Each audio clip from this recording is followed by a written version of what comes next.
Hey, I'm Shelly, And I'm Angela, and this is Real Talk Dating Exposed. where we talk about the good, the bad, and the ugly of dating in your 40s. If you're watching on YouTube, make sure you subscribe and like us below. And if you're listening to us on audio, please subscribe as well. Now let's get into it. Okay, so let's talk about the idea of LAT. It's like a trending idea. So living apart together. Okay. So what it is, and it's, my mom actually sent me an article on this because she's like, oh my God, I think you would love this in your relationship. So I had to delve deeper. And basically it's the idea that you're in a serious relationship with someone, but you choose to stay living apart. Okay. So instead of ever cohabitating, it's like, and they're long-term serious relationships, you just stay in your place and he stays in his place. So I found it funny that my mom would send that to me thinking I would love that. I'm actually not mad about it because I've been alone now 8 years and I like my me time. Yeah. So I think, like, what are your thoughts around that? I have so many thoughts. First, I don't think that you know someone until you live with them. So my question is, like, in that situation, are you staying the night over there? Like, you're packing your bag, like, Yeah, so there's sleepovers back and forth, which I think is just like a disturbance to my routine in general. Like, I want to be in my bed and in my home. I don't want to have to like go back and forth. I also, again, don't think that you really know someone until you live with them. Like, are they What are the messy? things Like, what are their day-to-day habits? Like, do they stay up late? Do they go to bed early? Do they clean their dishes before they go to bed? Like, I mean, do they take out the trash? Like, there's just so many things, right? That like, I know that I do in my home, but not everybody lives as tidy as we probably do, right? So it's like those are things that could be a point of contention in a relationship, and you don't really know those until you spend time with someone, right? But I guess you wouldn't have to worry about it because you're not living together. Yeah, but I also feel like the whole point of a relationship is to have companionship. I mean, I'll just be transparent. It's not for me. Yeah. It's definitely not for me. So let me tell you appealing. I mean, give me your side when I say what I do find appealing about it, right? So I think it allows you to stay in your routine and then schedule quality time together. So that way when you are present with each other, you're spending quality time. Like, you're not just getting caught up in the mundane. It's like you have to put an effort forth to like recognize, okay, I'm going to stay the night tonight, or we're spending the weekend together, or whatever it is. It kind of makes you prioritize that person in that moment versus getting caught up in the grind of life. And then oftentimes we see people's relationships kind of fall by the wayside between kids, kids, jobs. Yeah. You know, so you could play devil's advocate here, but I mean, I No, just see some appealing things about it. I don't know. I think I could definitely see the appeal, but then you just brought up kids and dogs. How are you doing that? Like, are you bringing your dog with you? Which sounds like a pain in the ass. Like, I have 2 boxers that are almost 100 pounds, like loading them up and in and out. Like, now I'm disrupting their routine. And then I have kids. Like, there's just a lot that I personally would have to consider to even make that work. And my goal is to have a life where I have someone who I can do the day-to-day with and I enjoy spending time with them. Doesn't mean that it's not quality time. You know, you definitely have to be more intentional to schedule that time. for sure.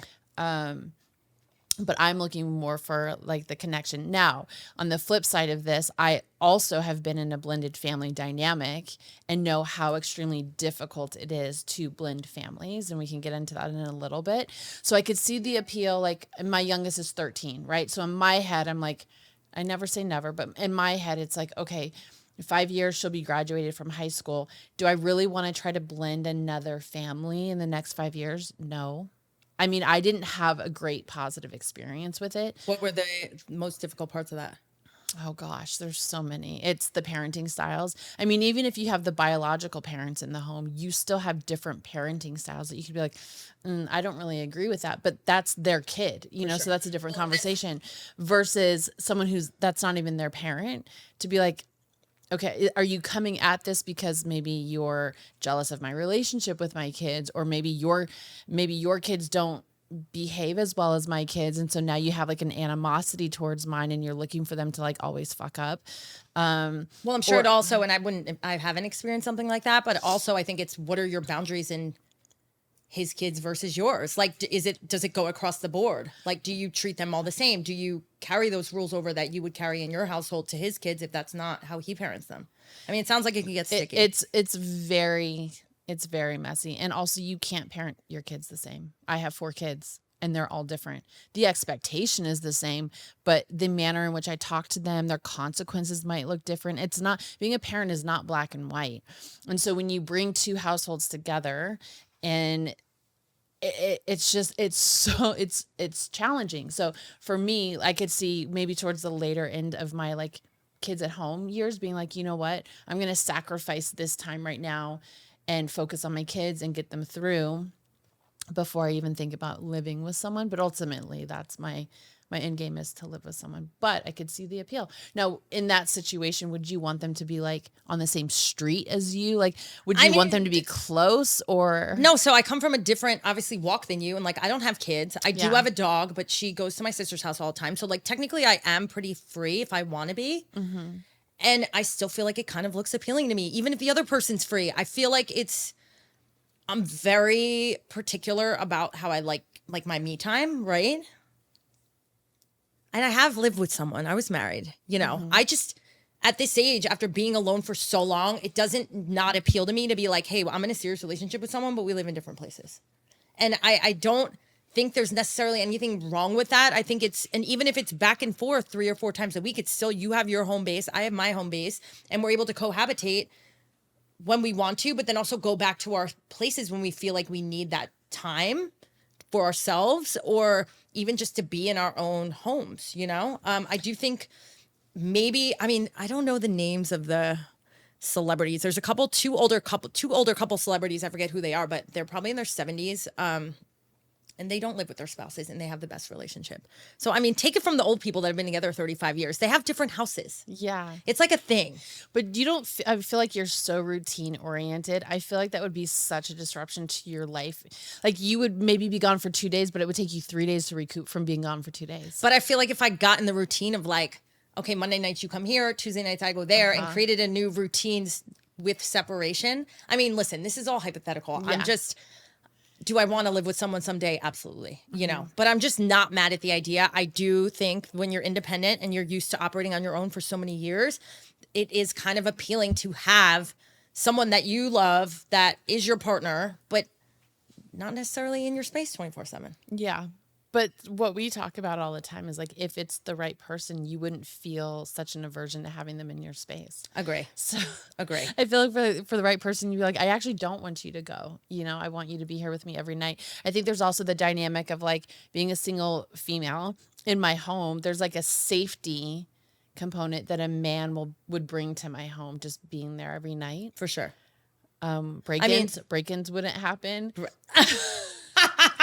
Or anything else that you know you'd have protection. See, that's where I'm just like, I have a gun on my nightstand and then a pit bull in my bed. So yes, I agree. And maybe this goes back to more of the fact, it goes back to our different walks, right? Like, I've been literally living alone for almost 8 years now. Yeah. So I feel like airing into your 40s, it seems a little not scary to think about living with someone else, but it's definitely something I think about, that I'd have to be super connected to someone before I'd just like move someone in, you know? So even like the LAT, long living apart together, I'm not saying forever, but I also think I'm not mad at that idea while you grow into a relationship with someone to make sure. I mean, that can go into a different topic of like, when would you move someone in if you were dating someone and you're like, okay, I'm to the point now where I feel like this could be my person. Do you swiftly move them in? How do you feel about that? Well, no, because obviously I have my kids I need to consider. So that's a whole, I haven't been in this. So I've been living alone for 2.5 years, and like the kids and I are like, we're in our groove. We have our own routine. And because our experience with the blended family was not positive, I could see them having some resistance to that. And then also me, right? Like, there has to be a point where you're like, okay, I made a judgment call and necessarily wasn't the best. And so there's obviously learning that is involved in that situation. For sure. But I don't know. I mean, maybe it's a man who doesn't have kids and like my kids love him. Then I could be like, okay, cool. Now you have to move in with us, you know, because. Well, and that's where it gets weird too. So like, this is the other part of blending is that, and we talk about this, like we're set, our businesses run out of a certain area, you know, I'm like super tied to where I live for multiple reasons. Yeah. My sister down the street, my nephew, my sister's also my business partner, and like we do everything together every day. Granted, we don't have to live 5 houses apart forever because we live 5 houses apart right now. But point being is that it kind of alleviates that worry and stress. And I think about that too. Like if we met someone on the west side or the other side of town or an hour away, like are you willing to move your kids and your fam? Like I don't even have kids. I have a dog, and I'm like, nope, not willing to move out of like a close vicinity to where I am right now. Yeah, I think it depends on the age of your kids, right? Like, again, my youngest is 13. She'll be a freshman in high school next year. I have a senior. She'll go off to college next year. And then I have a sophomore. So for me, I'm not interrupting their high school years, period. End of story. Like, there can't be anything that's more important than that for me. For sure. And so... Well, living apart together solves that problem. Because you don't have to worry about it. That's where I'm like, okay, the tail end, right, of these years of my kids, it's like, what would we gain by having someone move in with us at this point in the game? And so that's where my point of like, I could see the appeal for living apart together in a situation where you don't want to blend families and you have kids and you're at the tail end of like having the kids out in your home being attractive for the logistic part of it, right? Do you feel like you could still grow to the level that you'd want to not living together? Like, do you feel like there's a level of growth that would occur just from moving in with someone versus like just spending quality time?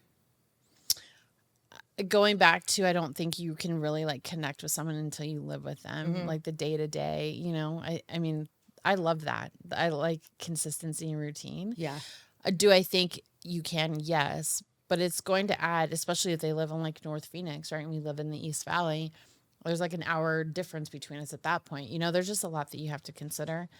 Adds an extra element of something to balance in the logistics of who's staying where. Like, again, I have 2 dogs. So like if my kids are not home, what am I doing with my dogs? Yeah. You know, I mean, there's just so many things. Just a lot. Yeah. But those are all things we have to consider anyway when we're just dating. Yeah.